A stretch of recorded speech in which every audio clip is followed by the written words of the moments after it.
Welcome to A Heart for Home Education. My name is America, mother to three, homeschooling in a classical and Charlotte Mason way. Today I'm going to be sharing with you a look into my mom binder for the homeschool year.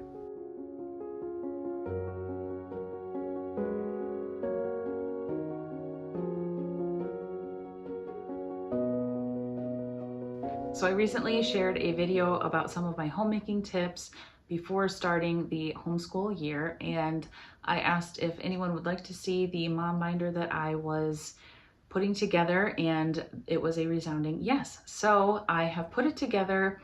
It's not perfect, it's not finalized or anything, but I wanted to show you what I have so far.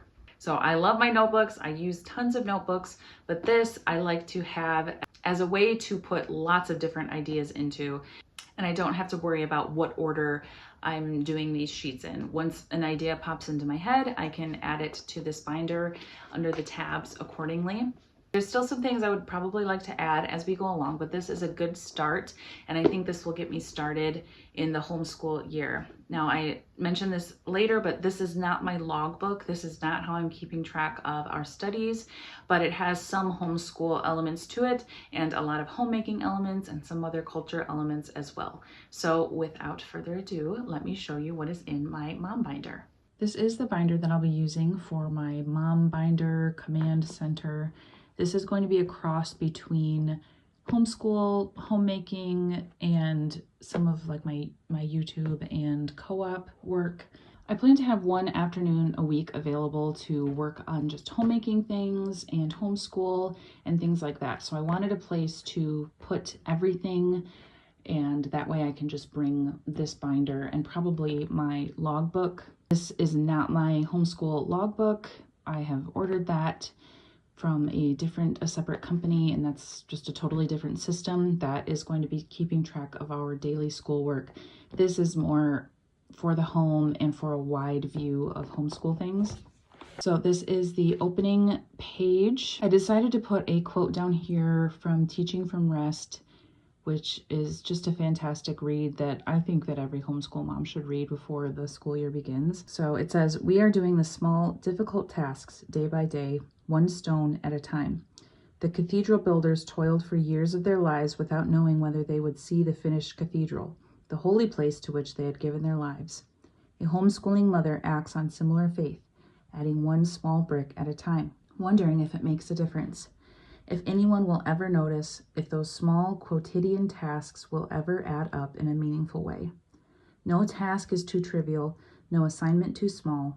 Educating our children is an offering of love we make to the God who was so gracious to bestow them upon us in the first place. Every moment of the daily grind in raising and teaching and loving on them is hallowed, because we do it for Him, and because there would be no point of doing it without Him." So I have this picture of a cathedral just to remind me of this quote, this inspiring idea. You can see I've got some tabs on the side. So an overview is, this is the homeschool tab, the meal planning tab, the YouTube or Scholé group tab, resources, and mother culture. So I'll go through each of these tabs to show you what they're all about. So the first page, I have a laminated timetable, which I have a separate video on, so I won't be talking about that here. And then right to start is our homeschool tab, and I have our monthly attendance printed out. I just made this template on Canva, and so I used a similar template last year, just listing the month, and then it has 1 through 31, and then I just, put an X for each date that were there. And now that I'm looking at it, I'm realizing I should have another column for the total number of days attended, and then something to put a total here. So that's helpful to be able to kind of proofread my own work as I show it to you guys. So I try to keep attendance each day.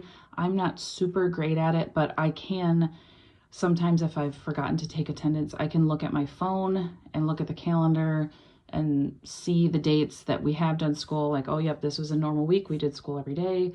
Nope, we took a trip that day, so we didn't do school that day. So I'm not super great at taking it every single day, but periodically and I can look back and see. And our state doesn't require anything for attendance or for records or anything like that. So this is really just for my benefit to make sure that we are doing what we should be doing.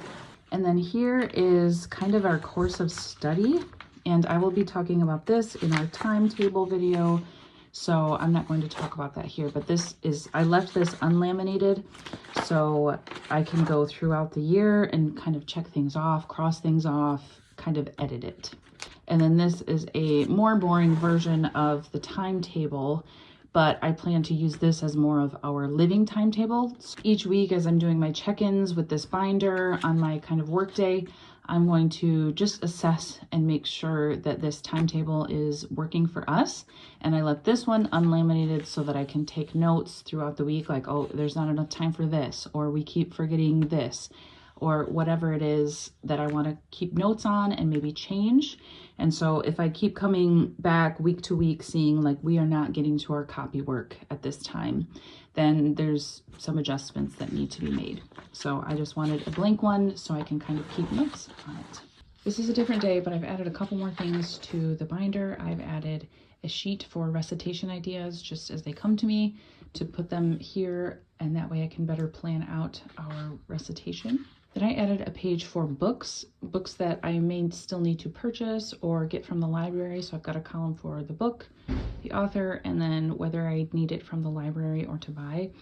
As we head more into the year, I'm going to need different resources that I haven't already purchased or things like that, or maybe for Christmas or for holidays or just special studies that come up. And then I also wanted to keep track of what we've been spending for the homeschool year. So I'm going to go back and look at all of my receipts and emails and purchases and write down the resource, the vendor, and the price so that next year, going into next year, I have a little bit better of an idea of how much we spent. That wraps up the homeschool tab.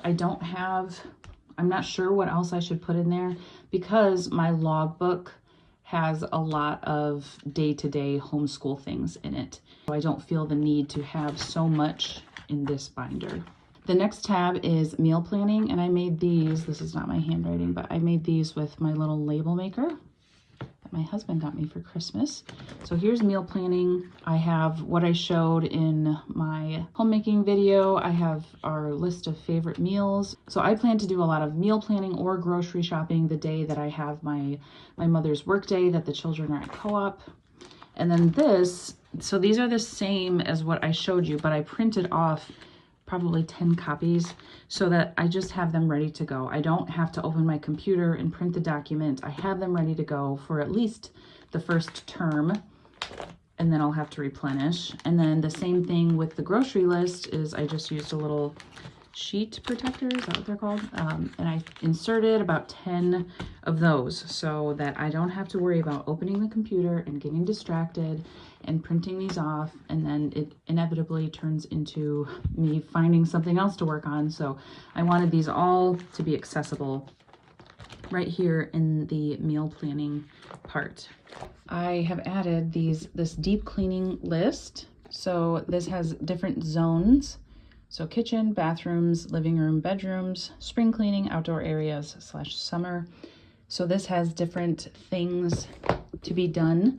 And so what I'm going to do is each Saturday, I'll kind of cycle through a deep clean of one of these.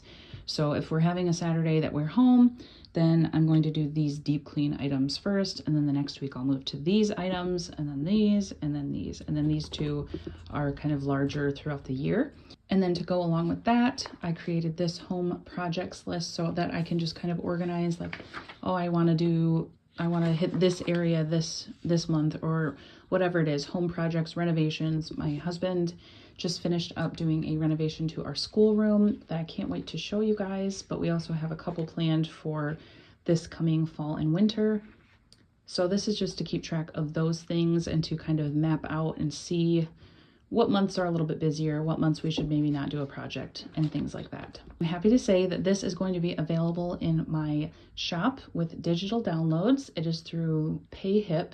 So I will be linking that in the description of this video. It's something that a lot of you have asked for, is if I can share my templates. So now I can.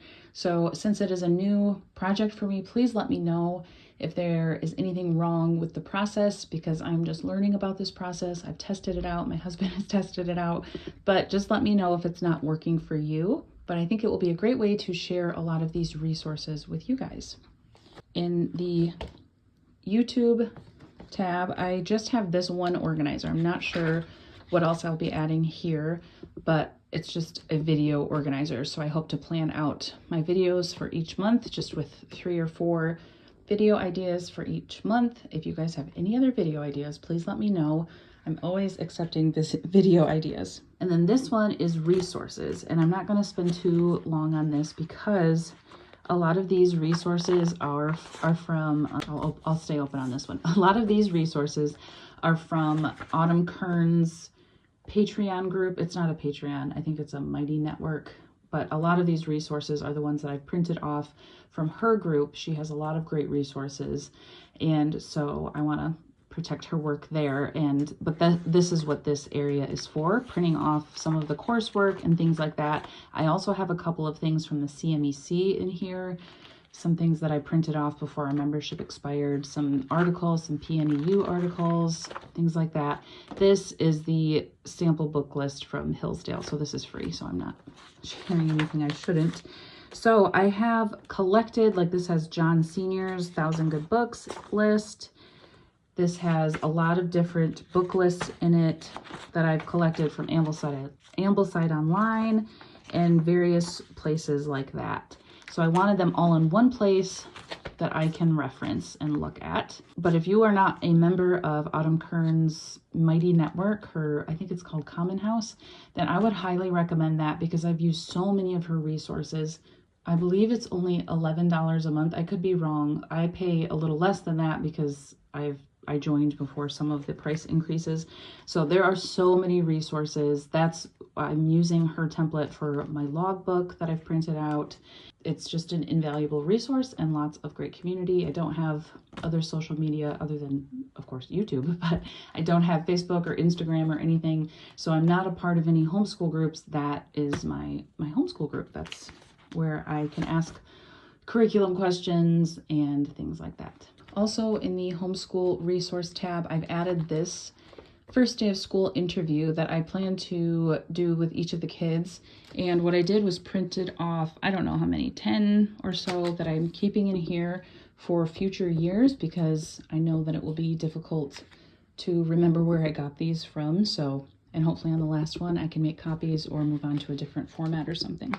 And then this back here is for mother culture. So this is articles that I've printed out that I want to read or reference. This has the book list from Common House, some of the coursework that she provides that you can participate in. This has my literary life. This is my book list for this year of this is what I've read so far this year. Actually, no, this is not what I've read so far this year. This is my reading plan, and then the X's are what I've read so far. And I haven't updated this in a little bit, so I need to go back and update it. I wanted this to be pretty and beautiful, but like as the year goes on and my plans change and I add books, take away books, it just isn't pretty anymore, and that's okay. I'm thinking about also adding a budget tab and also a either spending tracker for homeschool expenses, because I buy things all throughout the year. It would be nice to have more of an overview picture of what we spend each year on homeschooling so we can budget that better. And also I plan to have a running list on paper of like gift ideas for the kids or things like that. I plan to have this just open on my table as I'm homeschooling with some paper stocked in here to just take notes so that I don't need to look at my phone for any reason. I can just take notes here, add things that I want to look up later when it's not during school time. To go along with the mom binder, I printed out this weekly cleaning checklist, which was a template on Canva, and I've just added some tasks that I can do each day And I'm definitely not saying that I will get to these or I must get to these each day. But if I'm standing around in the kitchen wondering, what should I do? It's Tuesday afternoon and we don't have any plans, then like this should be my kitchen day. This is when I should bake bread and make yogurt and granola and things like that. And then after I've made a big mess in the kitchen, I should do the floors. So I've just done that for each of these days, as well as a daily tracker, and I will post this on the fridge. And I hope that that will keep me accountable and sort of boss me around. As long as I listen to it and heed the advice of my preschool self, then I can really optimize my time. Also rest knowing, okay, it's Monday, we've just had co-op and now we've done lessons and I'm tired. Look at that. I don't have anything to do other than laundry and put it away, and that's it. And then I also made these chore charts for the kids, which I did show in the first video, but I laminated these and these will go on the fridge. I need to make a third one with pictures for my youngest, but I didn't have time to do that before this video. So these are laminated. These are going on the fridge and they with a dry erase marker, and they will check off these things. It is up to me to inspect the work that I expect. So that is the binder. This is how I plan to stay organized this school year. Let me know if there's anything else that you think I should add. Thanks so much for watching. I hope you found it helpful. Let me know what you think I should add to the mom binder, and I will see you in the next one.